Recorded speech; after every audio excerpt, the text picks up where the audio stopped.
What's going on, everybody? It's your main man, Joe Fleetwood, the hustler, and welcome to the Joe Fleetwood podcast. First of all, I want to say thank you to all the fans out there, those of you who tuned in to the podcast last week when I had Rico Strong on. Man, I greatly appreciate you guys doing it, as that was my first episode for the current podcast. Now, today's topic, what I want to talk about, I want to talk about child support. And the reason being is that the child support system itself, when it comes to family court, it is actually destroying families. And the child support system is not what you think it is. I will say this because I know this is a touchy topic, and I know it's going to touch some nerves out there for anyone who is listening or either watching this podcast. But I want to say this: I completely understand uh, why child support is there and people feel the way they do about it. But I want to touch on the root of the problem in society itself. Because when you understand this, and this doesn't matter whether you're male or female, the responsibility that we have is to the child. The child is not a tool to be weaponized against the non custodial parent. And I say that because that parent could be male or female. um, the child is a human being that needs the support of both parents. Whether they're still together or not makes no difference. That child is still going to need the support of both parents. We both have a role to play in that child's lives. Now, with that being said, let's talk about the actual decision to have a child. You need to pay attention to the mental state of the individual that you are having a child with. When you do it right, a child is extremely expensive. And I'm talking about doing it without any assistance. Understand that when you choose to have a child, there may be the possibility that you are raising that child alone. And you have to ask yourself, are you in a financial space to do so without the other parent being available? And that's whether you're male or female. That's something that I think we need to do a real good job of focusing on in these relationships when you start talking about having children, even before you even go into having sex. That's something that needs to be talked about. Hey, if I get you pregnant, you know what I mean? What's this relationship going to look like? Or if you're female, if I get pregnant, what is this going to look like? Because you're already doing the do. So if you're doing the do, there's several consequences that can come from that. But one of the outcomes, most likely, if it's unprotected, is somebody's going to end up pregnant. So that's just the breakdown. But here's something that I want to discuss, and this may pertain more to the fellas because 9 times out of 10 is usually the fellas that go on child support. You know what I mean? So that's just what it is. So I wanna read to you a definition called prima facie. And the reason this is important that you know what this is so that you can understand what happens to you when a child support claim is filed. But this also refers to anything in law in general, because while the perception is you are innocent until proven guilty, the truth of the matter is that you are guilty until you can prove you're innocent. And prima facie defines that. So I'll read it to you.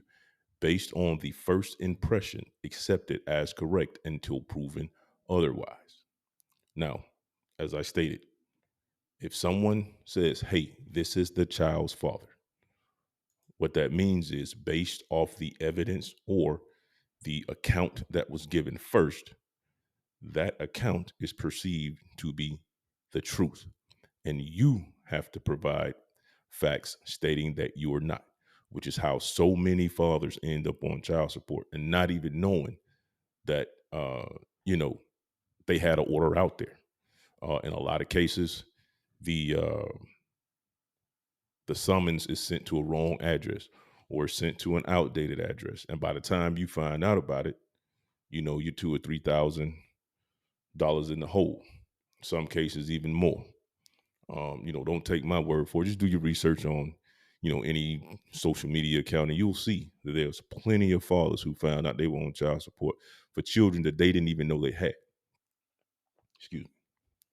So that's the first thing. You know what I mean? Let's talk about what gets you setup, and that's the setup. That's the trap, whether you knew it or not. So now you have to spend money on lawyers in order to fight this because you didn't know. But you also have to pay, child support in the meantime because you're gonna pay that. You know what I mean? If you don't pay it, you're going to jail because this system is designed for everyone to fund it.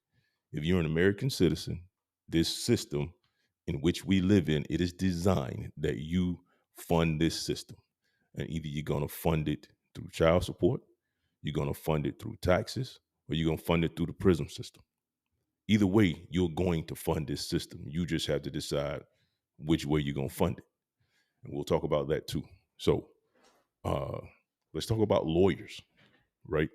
So what I want to do is I want to read to you what I have right here is the oath that lawyers take when they get ready to become a lawyer. And the first few lines are the ones that I think are the ones that are most important. Now, I'm from Georgia, so I'll just read the one from Georgia. It says, "I do solemnly swear that I will conduct myself as an attorney or counselor of the Supreme Court of Georgia, truly and honestly, justly and uprightly, and according to the law, that I will support the Constitution of the state of Georgia and the Constitution of the United States. So help me God." Now, in layman's terms, basically, a lawyer is there to support whatever the state laws are. So, doesn't matter what you want, whatever the state laws and guidelines are put in place, they're going to do what's best for the state. So, I'm just, putting it all the way out there. So, we got prima facie, which allows someone to file a claim. They're the first one to do it. The courts perceive that it's true and just, and they accept it. Then we have the lawyers who you're going to need in order to fight this, whose main objective is, while it appears, and to some extent they do help you, but they will support the state more based off of how they advise you. And that's just them doing their job under oath. That is what they have to do. I myself had an attorney. When I went to court for child support, it was, hey, uh, what's your child support look like? Are you up to date? Is there a new modification in? Is a modification needed? That's just one of the things the judge is going to pay attention to, right? And there's nothing we can do about that. That's just the business of the game, right? Excuse me. Now, you have to you have to protect yourself if you're the non-custodial parent. And what I mean by that is it's going to cost you, and you have to be prepared for that cost. That's something you need to think about if you find yourself in the position of having a child with someone that you're no longer going to be with. You need to get your visitation rights. You need to legitimate the child, um, because all the legal stipulations will be placed on you as the non-custodial parent and none on her as the custodial parents. And this helps with the checks and balances when it comes to your rights to the child and your visitation to the child. So you need to, get your checks and balances in order. All right. So we've talked about prima facie. We've talked about the lawyer. Now let's talk about something that is really big, and I know a lot of people who are on social media who follow Dads Moving Forward on TikTok. If you haven't heard of that, go ahead and do a search on it. DMF Dads Moving Forward, and they talk about Title 4D. There's a lot of YouTube uh, um, videos on Title 4D. So here's what Title 4D does. Basically, it reimburses the state. I think it's I want to say for every basically 66 cents on every dollar that they collect in child support.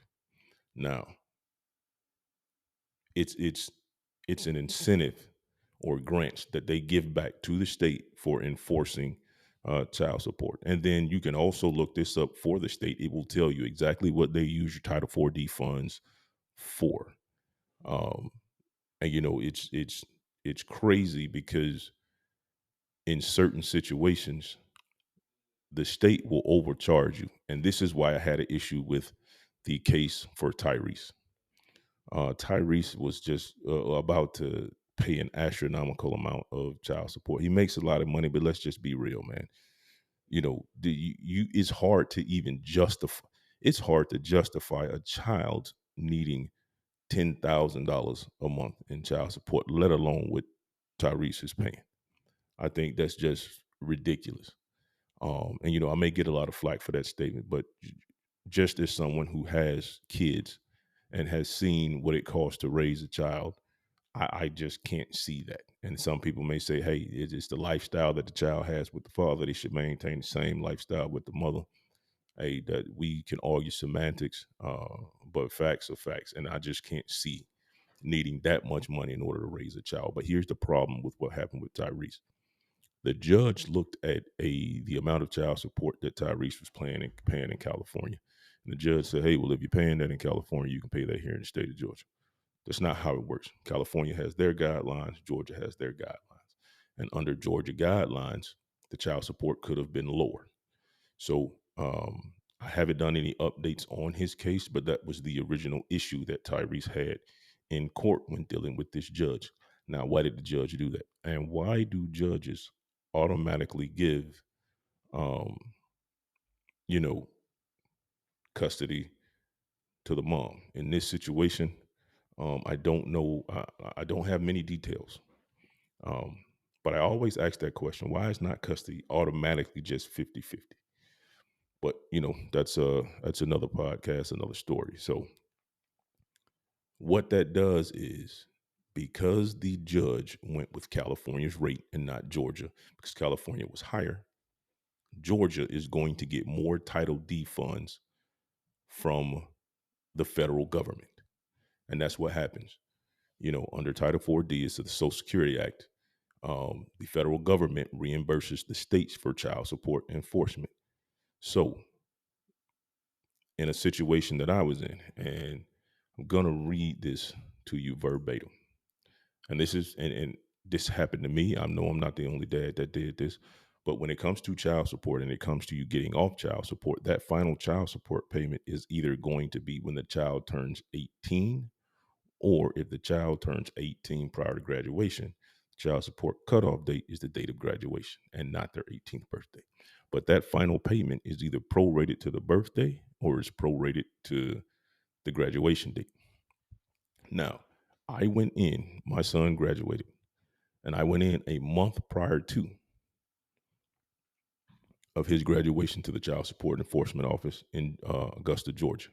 I said, hey, my son's getting ready to graduate. My last child support payment is prorated up to that date. They said, yes, Mr. Evans, your child support will only be up until the date that he graduates. I said, okay, what's the graduation date? They had the graduation date, so they knew that. The guy assured me that I would not pay a penny past graduation date. So I get paid my paycheck for the month of May, and they took the full child support out of it. And this was on the 1st of May. They took the full child support payment out. My son graduated in May. So I go down into the office. I open up an investigation on why did I end up paying that much. And this is before I knew anything about Title 4D, the reimbursement, any of that. So here's what they did. They took a full month out. Basically, they're going to get the full amount in federal grant based off of the amount of child support I paid. So this is what I received in the mail. It says this case was overpaid by $367.06. The money was sent out in good faith to the custodial parent, and we cannot refund you. Case has been closed, and no other payments will be issued to the custodial parent. Now, what just happened? Basically, rather than getting the short end of the stick and getting less Title 4D funds, they hit me for the entire child support amount, got the Title 4D funds for the entire amount, and then put it to where, oh, we paid it to your child's mom, and you're going to have to get the difference back from her. Now, we all know how, depending on, how the individual is, how that turns out. Hey, either they'll send you the money back or, oh, yeah, that's gone. That's already spent. That's how it works. But what they did was they just took advantage of the situation. And I did some research. Every friend of mine that I know of, when it came to that final child support payment, that's how it happened if they paid it through the state. We all received that exact same letter saying, "Hey, we paid it in good faith to the custodial parent, and you got to get it back from the custodial parent." Now, who wants to go through that situation? Now, me, I didn't even ask. I just chalked it up to a it's a loss. It's for the betterment of my son, right? And you just deal with it, because if I have to go get a lawyer just to get back $367, it's going to cost me between $2,500 and $5,000 in a retainer fee plus court. Who's going to do all of that? So basically, that was Georgia's way of milking the Title 4D system, and the money was just gone.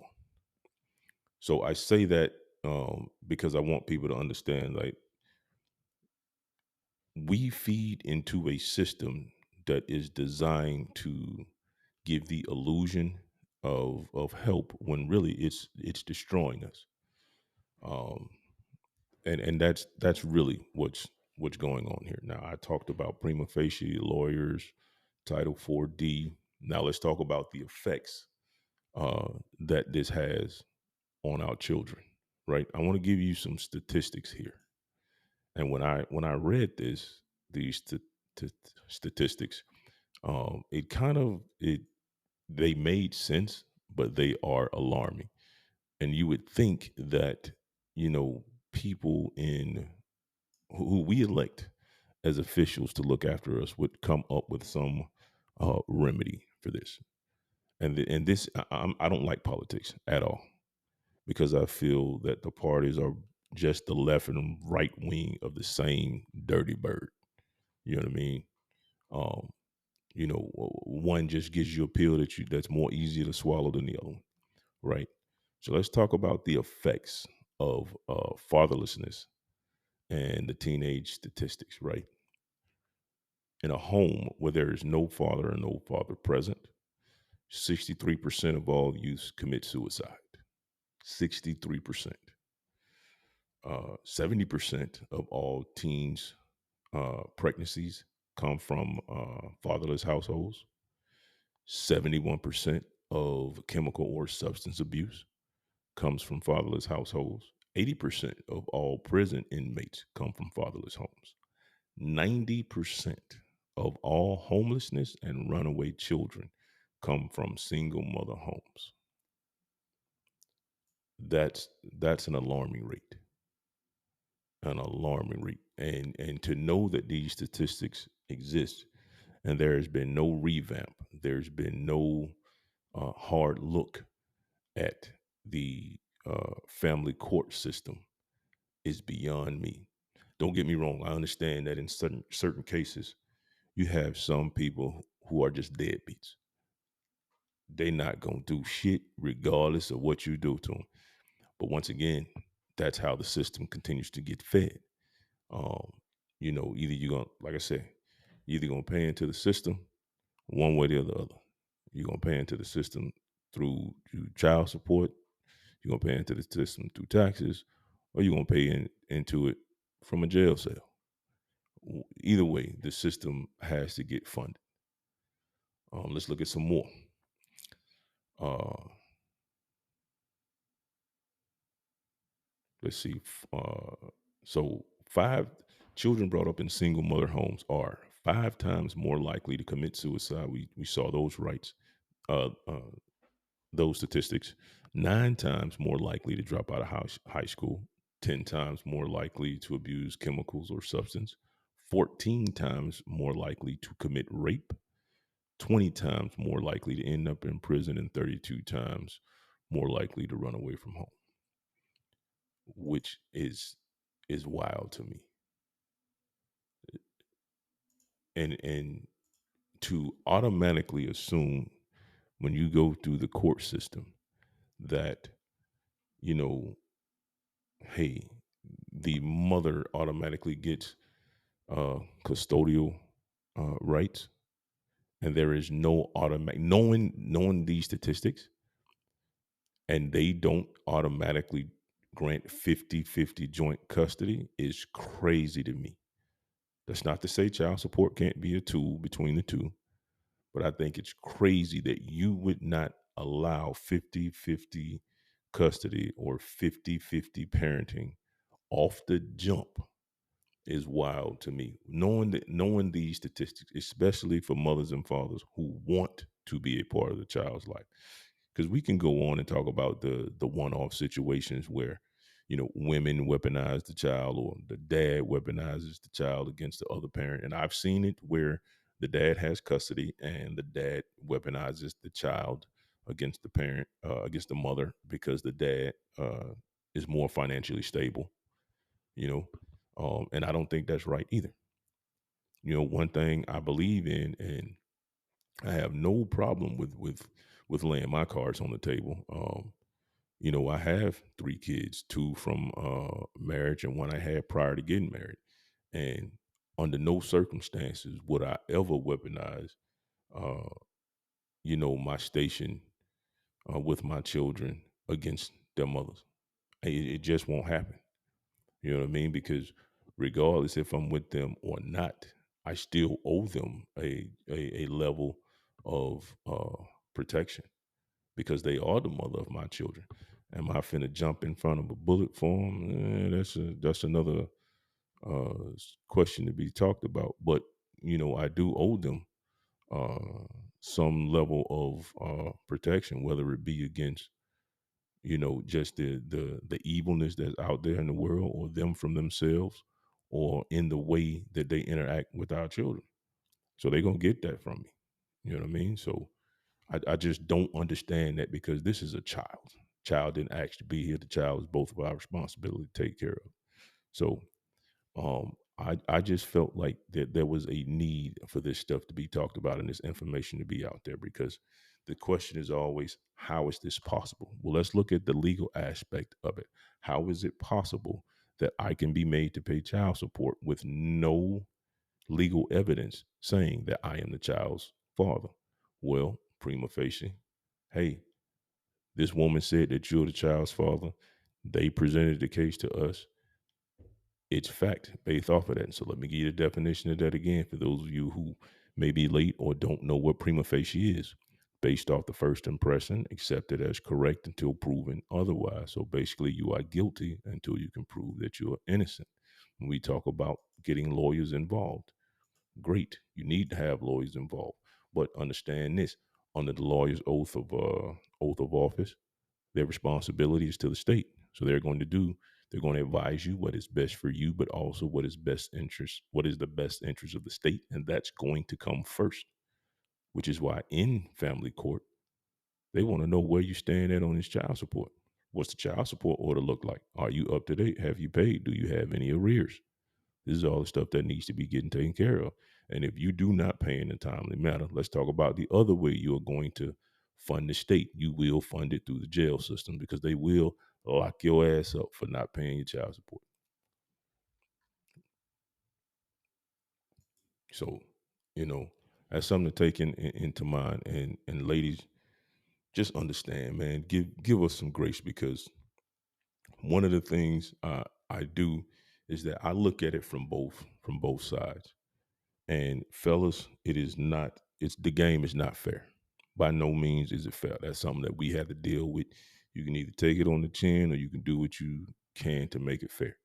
And basically, you're going to have to get your money up. Is that the right answer? No, it's not. The right answer is for us to go at these politicians, go at these elected officials, and say, hey, these are the issues that we see, and we need to have them fixed. One of the great things, hey, like I said, I don't get involved in politics, because and I'll say this, not all politicians are bad, not all politicians are good. I'm not a fan of Ron DeSantis, but one of the things I do like that he did was the whole alimony thing, because I just don't understand how a relationship is over and someone is responsible for paying another individual for the rest of their life. And it's over, because Florida had the law for lifetime alimony. I don't see where alimony should be given longer than 24 months. If in a relationship and it ends, let's just say you didn't work, Yes, I should be supporting you for 2 years. If after 2 years you can't get your max three, but I definitely don't see it being anything above 24 months. But hey, some cases are different. Maybe you need an extra year for whatever reason. But if you can't get it together within 24 months or find a job within that time frame, something is wrong. So there's a problem there. Now, we as adults, when faced with new information, we reserve the right to change our minds. So this is how I feel. If someone hears this and can give me a substantial rebuttal to make me change my mind, cool. I'll be looking forward to that. But from where I stand, I just can't see anything needed beyond 24 months, with an exception to say 36 months of alimony. So that's my take on that. Yeah. So like I said, man, these are some alarming statistics. I want to say I appreciate you guys for tuning in. It was great having this conversation. I hope the information that I gave you guys is informative. Make sure you check me out on Facebook. Uh, so on Facebook, you can find me at joe.fleetwood.podcast. You can also find me on YouTube. Same thing, joe.fleetwood.podcast on YouTube. And I'm on all the podcasting platforms: Google, Amazon, Spotify, Apple Podcasts. Tune in, check us out. You can also check me out at joefleetwood.net. I got some stuff on there, some cool gear, coffee mugs, hoodies, hats, sweatshirts, things of that nature. So I appreciate all the support. Yeah. And tune in next time. We'll see who we have on the show. And also hit me up at joefleetwood.net if you have any topics you'd like to talk about, or if you just have any questions or comments, or even information you'd like to pass on to me regarding today's podcast. I would greatly appreciate it. And once again, thank you guys.